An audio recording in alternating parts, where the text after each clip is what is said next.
Bienvenue dans Moon 237. Aujourd'hui avec Nounours, on vous propose une nouvelle séance doudou avec un film sorti tout pile dans les années 2000. J'avais 9 ans. Aujourd'hui, on parle de Vertical Limit.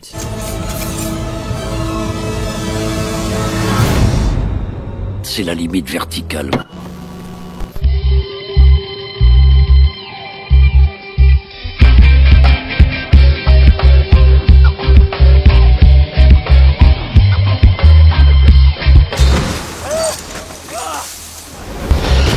That is the moon room. This is where everything happens, and none of it's real.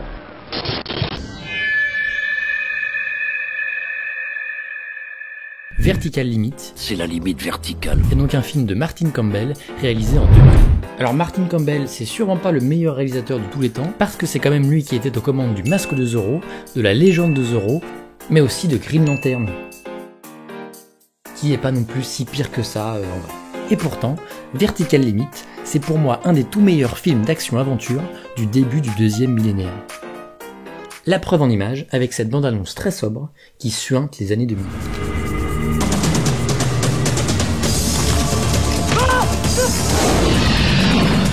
Ça va exploser! La nitro, elle va exploser!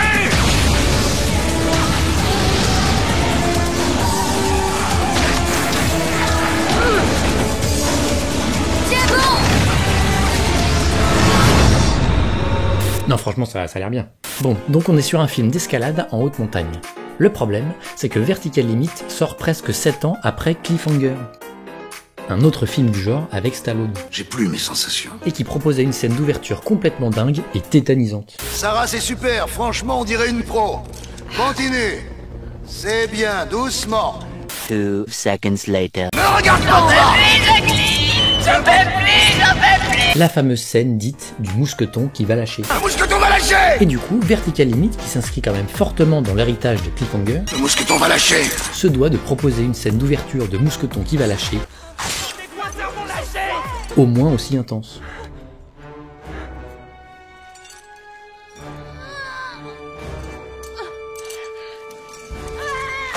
Un mousqueton va lâcher. Et honnêtement, si on arrive à faire abstraction du mur en crépi sur les gros plans et de la lumière qui fait pas du tout naturelle, eh ben la scène est vraiment très flippante et très réussie. Il y a même une poignée de plans vraiment incroyable.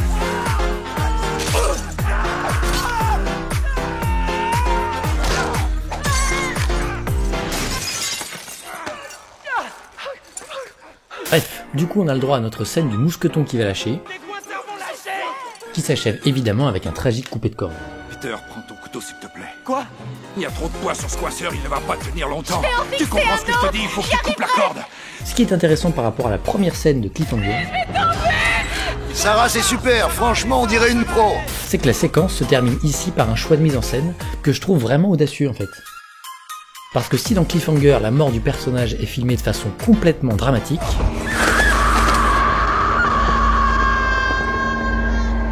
c'est-à-dire que la scène nous confronte littéralement au regard du personnage en train de tomber, T'as pas eu à fronter ses yeux quand elle est tombée. eh bien regardez comment Martin Campbell filme la mort de son personnage. Coupe-la, Peter! On va tous mourir! Annie et toi allez mourir! Coupe-la, Peter, je t'en prie!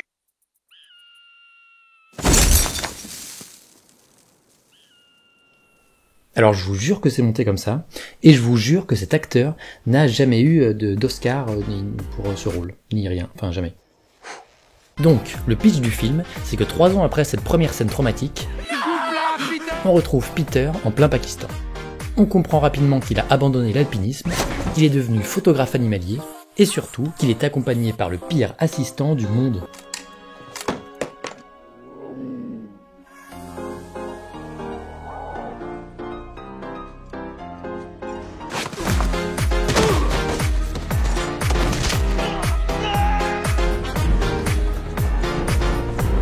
Et c'est en se rendant au camp de base du K2 pour chercher un nouvel assistant C'est pas de bol pour ton porteur. J'en aurai 4 nouveaux demain. qu'il tombe sur sa sœur Annie. Mais j'étais de passage dans le coin.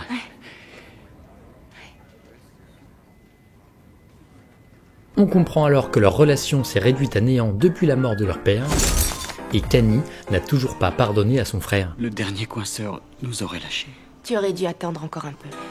On apprend ensuite qu'Annie va participer à une expédition sur le K2. Le sommet le plus dur du monde. Avec le milliardaire Elliot Vaughn, interprété par Bill Paxton. Ça a été le voyage? Oui, sauf mon estomac qui redescend pas. Heureusement que j'ai pas pris les canapés aux œufs et bacon.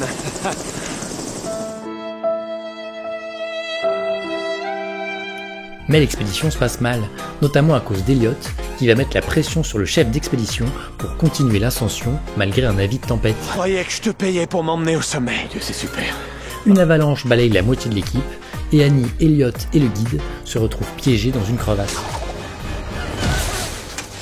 Mais grâce aux morses que lui a appris son papa, Il disait que si on s'égarait, ça nous sauverait la vie. Annie parvient à communiquer sa position à son frère Peter, bien décidé à monter une nouvelle expédition pour aller chercher sa sœur. Écoutez, Skip a accepté d'y aller. Il me faut 4 autres personnes.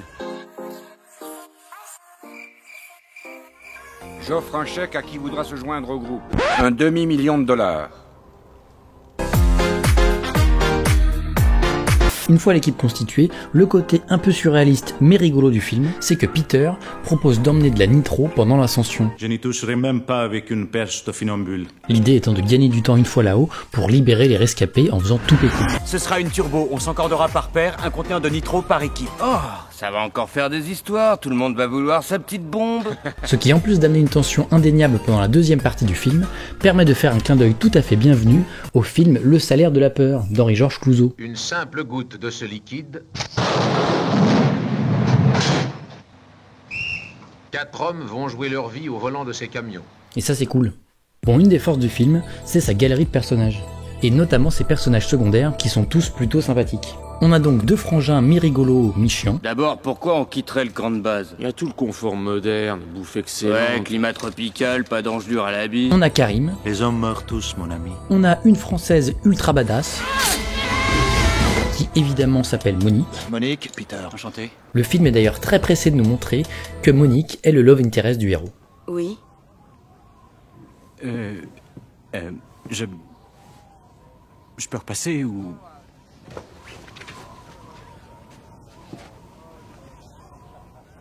Là, je pense qu'on a bien compris. On a aussi le personnage de Montgomery Wick, interprété par le surclasse Scott Glenn. Cette ascension n'est pas sous régime démocratique. Dans une mission de sauvetage, on ne vote pas, on ne questionne pas, on ne discute pas, on écoute et on suit ce que je dis à la lettre. Qui est un acteur qu'on n'identifie pas toujours, alors qu'il a joué dans un petit milliard de films.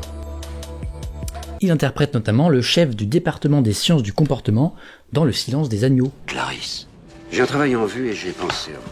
Et dans Vertical Limit, c'est la limite verticale. Il interprète un vieil alpiniste ermite, pas très commode. On ne discute pas, on ne pose aucune question. Et franchement négatif. Là-haut, quand les conditions se dégradent, des gens meurent. On n'est pas en train de mourir là-haut, monsieur Garrett. On est mort. 7300 mètres, c'est la limite verticale. Vous êtes en train de mourir. Votre sœur mourra dans les prochaines 14 heures. Et si sa voix française vous est familière, c'est parce qu'il est doublé par Pierre Hétet. Tentez de conquérir le monde! Qui est la voix française du Doc de Retour vers le futur. La route! Là où on va, on n'a pas besoin de route.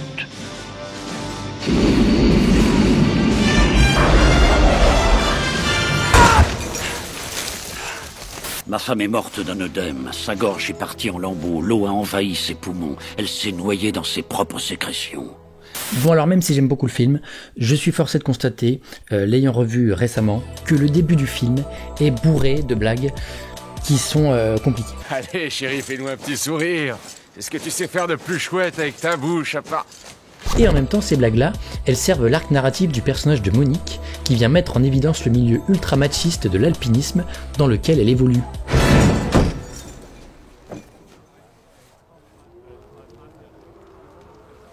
Ça c'est vraiment une idée géniale, hein, parce que fumer à côté de la nitro, quoi qu'en y réfléchissant, avec mon frère on attend toujours qu'il nous fasse péter le pucelage. Et d'ailleurs le film se sert assez habilement de la force de caractère et de l'énergie qu'elle doit déployer en permanence pour survivre dans ce monde de mecs, pour en faire un personnage ultra badass, et rendre ainsi crédible la force et la détermination absolue qu'elle mobilise pendant toute l'aventure.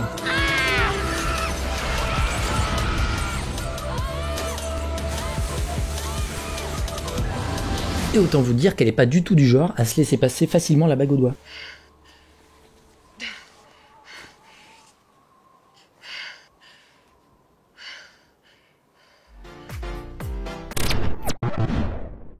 Bon, malgré tout, si on est un tout petit peu honnête, il y a quand même des blagues qui, moi, aujourd'hui, me gênent franchement. T'amènes de la morue espagnole pour le barbecue. Salut.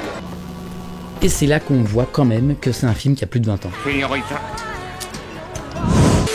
Et d'ailleurs, niveau blague, vous êtes pas prêts, parce que je pense avoir trouvé le patient zéro du sidekick rigolo. Mais qu'est-ce que tu fous? Essaie de faire un bisou d'adieu à mon cul. Alors malgré tout, et même s'il y a peut-être un petit peu de nostalgie qui parle, je vous assure que les personnages arrivent à se rendre attachants et sont véritablement un des points forts du film. Mon ami, tu devrais faire demi-tour.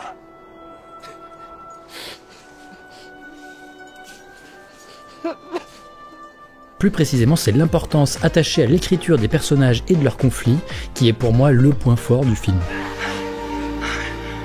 Et à ce sujet, il y a une citation de Roger Ebert que j'ai trouvée dans un article du site Écran Large qui résume assez bien où se situe Vertical Limit en termes de production, mais surtout en termes de fabrication. J'observais l'autre jour qu'Hollywood n'a jamais cessé de faire des films de série B. On leur a juste donné 100 millions de dollars de budget et on les a marketés comme des films de série A. Vertical Limit en est un bon exemple. Il est pensé à partir de formules évidentes et de conflits de romans pulp, mais avec un casting et une fabrication solide. Et ce que décrit Roger Ebert, c'est, il me semble, exactement ce qui n'existe plus à Hollywood. C'est-à-dire des films de divertissement de type action-aventure à gros budget, qui ne se prennent pas au sérieux, mais qui en revanche prennent très au sérieux le spectateur et le genre qu'ils abordent, et ont une vraie exigence d'écriture et de fabrication. On a beau aimer le spectaculaire empoulet du film d'action, ce n'est jamais de là que vient le fun, mais avant tout de l'écriture. Et quand je dis que ça n'existe plus aujourd'hui à Hollywood, c'est qu'aujourd'hui on est plutôt face à des ultra blockbusters à 200 millions qui se prennent à l'inverse beaucoup trop au sérieux, tout en prenant les spectateurs pour des teubés. L'anus de Satan. L'anus? Une seconde, l'anus de qui? Si j'aime beaucoup le film, je pense que c'est aussi parce qu'un peu comme dans The Edge, on sent que sa réalisation a quand même été une petite aventure pour l'équipe et pour les acteurs.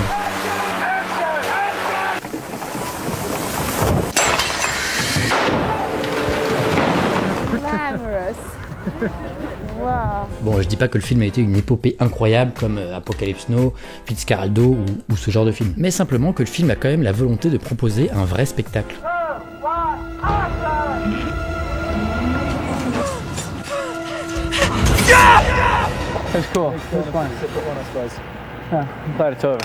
La plupart des scènes sont véritablement tournées en montagne, il y a des vraies cascades et des effets pratiques vraiment créatifs. Et c'est peut-être tout con, mais sur ce plan par exemple, eh ben c'est vraiment Scott Glenn qui est vraiment sur une falaise de glace.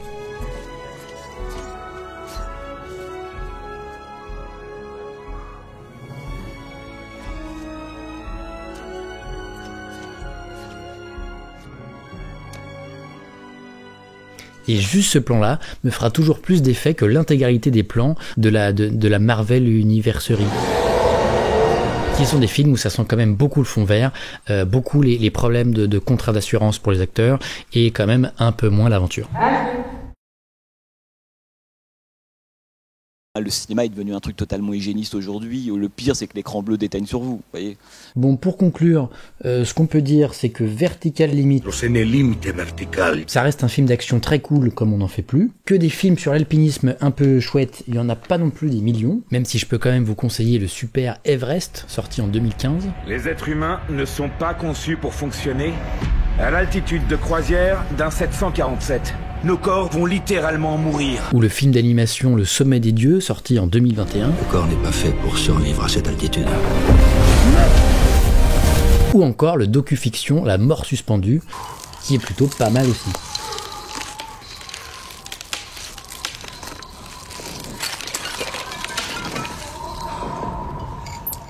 Moon 237, c'est terminé pour aujourd'hui. N'hésitez pas à vous abonner, à commenter et surtout à me partager vos scènes de mousquetons qui vont lâcher préférées. Mousqueton va lâcher. A très bientôt pour une prochaine vidéo.